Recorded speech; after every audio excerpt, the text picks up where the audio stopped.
You know what I don't like? I do not like when you choose to be a little more cautious with your heart, a little more cautious with your choices, and now people are like, ooh, you're playing hard to get, or you have a wall up, or things along that line, when I'm telling you I'm being cautious with the choices I make. I'm not a spring chicken. I'm not in my 20s. I can't afford to keep making costly mistakes. And they so selfish, they don't hear anything that you're saying. So I want to put y'all on to something else. This is a little thing that I've known about. I used to date a police officer. And when I say date, I mean date. We went out on dates and all the stuff like that. And he dealt with a lot of domestic violence issues and stuff like that. So it's a lot of psychology that go into his field of work. And I was telling him about, my last relationship, like it was an actual relationship. And at that time we had broken up. We had been on and off. And I'm just like, you know what, I'm really tired. And he was just like, well, tell me more about this guy. Now, this is the first time. Guys always like, tell me about your ex, but they really ain't trying to hear that stuff. But he was really trying to break down the barrier of me letting him in because of the trauma, the past trauma that I had. So I would tell him some of the things that he would do. And he was just like, well, that's called gaslighting. And I was just like, what is that? And he was just like, look it up. So I Googled what was gaslighting. And it's when a person makes the other person in the party feels as if anything that they say is a lie. They're always right. You're always wrong. It's like they will make you be the enemy when it was actually their fault. They'll switch everything around on you. And a lot of us, we don't really understand it because we think that we're helping a situation when we're really not. If we sit here and say, okay, let me give you an example. I go out to lunch with my homegirls. I'm gone for a long time. I don't answer my phone if he calls me, but I call him back, when I'm done with lunch or whatever, because I'm with my girl. I'm trying to spend some time with my girl. He knows I'm at lunch with her. So when I finally call him back, well, who was you with? Why you couldn't answer the phone? You knew who I was with because I told you I was going with my homegirl. That little bit of insecurity, he turns that around on you and was like, well, if you was with your homegirl, you couldn't answer the phone. That is not love, y'all. I'm trying to tell y'all. Love has... There shouldn't be any type of mental games being played if somebody actually loves you. That is not love. That is gaslighting. If he do something wrong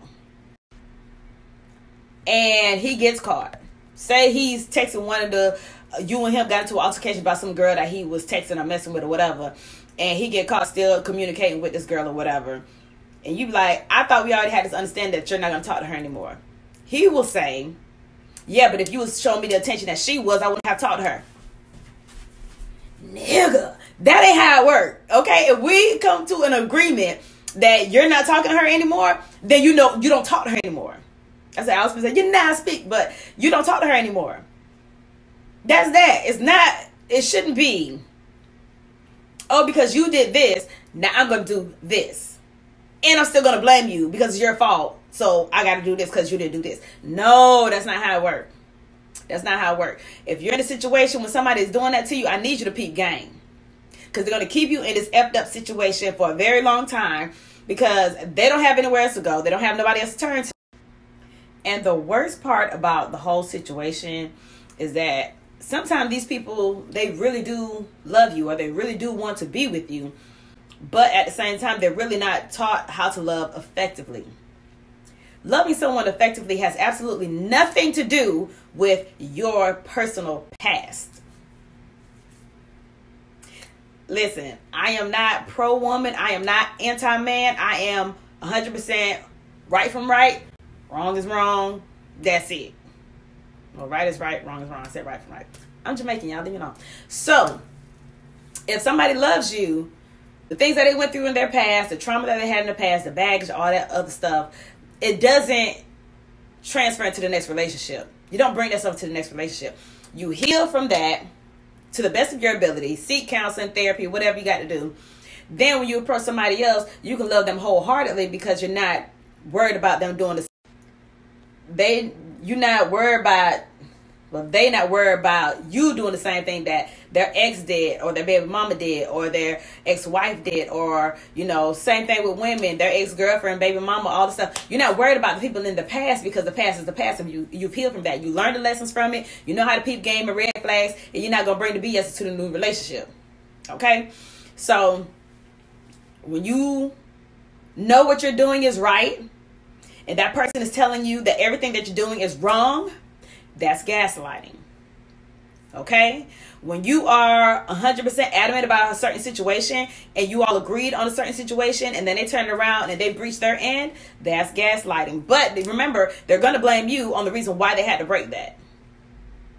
If we agreed on something and you turn around and do the exact opposite, you're going to tell me it's because of me why you're doing the opposite. Listen, that's gaslighting. I need y'all to learn this stuff. Men, women alike. This is why I'm a big advocate of knowing who you are and loving yourself and knowing what you want. Like, those are some big things when it comes to me, because I'm like, if you don't know what you want, you kind of fall for anything, and then you want the person that you're with to fall for it too. When this person already have their mind made up, they want X, Y, and Z. Now when you're stuck on what you want, now you're being difficult. Now you got to wall up. Now, no, I'm not. I'm just 100% sure about what I want. Oh, you don't play no games. You go from this dude to this dude to this dude. Right, because he ain't what I want. But if he around here playing and telling lies and trying to fit the mold of what I probably said I want, or who I portray myself to be, now he's trying to be that person for me, you're not being your authentic self. You have to be your authentic self to say, you know what? We're going to go on these dates. We're going to have this type of fun. We're going to do these type of things. And if I like the energy and everything like that, guess what? We moving on to round 2. But if not, your ass getting left in round 1. I'm not mean. I just treat people accordingly.